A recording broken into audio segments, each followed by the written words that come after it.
Hello, this is Fenojo, your host. Many of you are already following us on our series titled The Bible.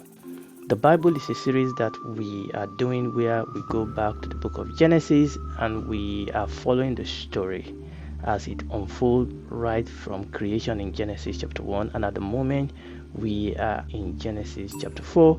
Now, I want to invite you, if you've not been listening to this series, I want to invite you to join us. We've gone to the book of Genesis because the book of Genesis is very, very important. The book of Genesis is very foundational. The book of Genesis gives us a bearing to every other thing that unfolds for us in the Bible.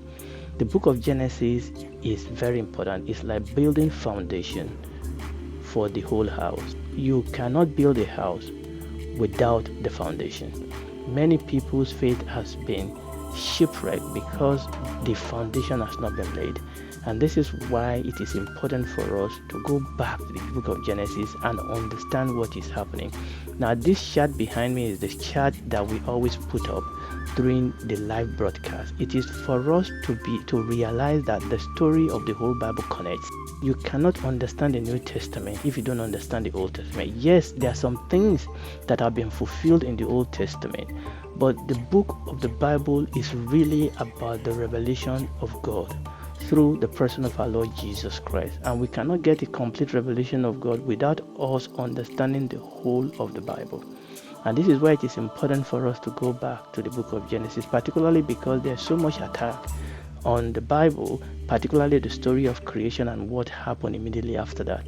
And that is why it is important for the church today to be equipped with this. Now, in our study, when we go back to the book of Genesis, we are actually there to meet with God. We always say that the book of Genesis is not about creation, it's about the creator that created the whole earth.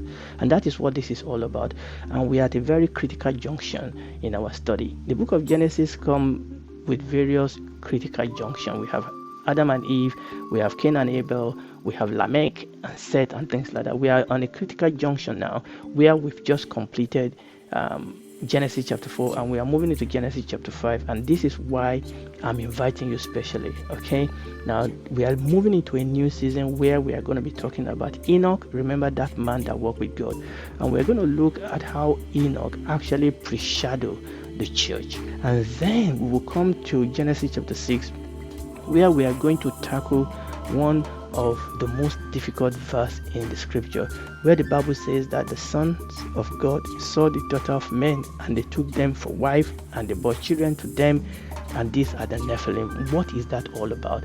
And in the mix of all this, we are going to be looking at some of the books that are beginning to make wave in the church today, the Apocrypha and Pseudepigrapha books. We are going to look at the book in particular called the book of Enoch. What is that all about? Is that for the Christian today? Is that something that we should be able to believe in? And we're going to be unraveling this. So it's a new season and I'm inviting you to join us, and I believe that you'll be blessed as you listen to these messages. Please pray for us, pray with us, listen to this message, subscribe to the channel, tell other people about it, and I believe that God will bless you exceedingly. God bless you. Shalom. Bye.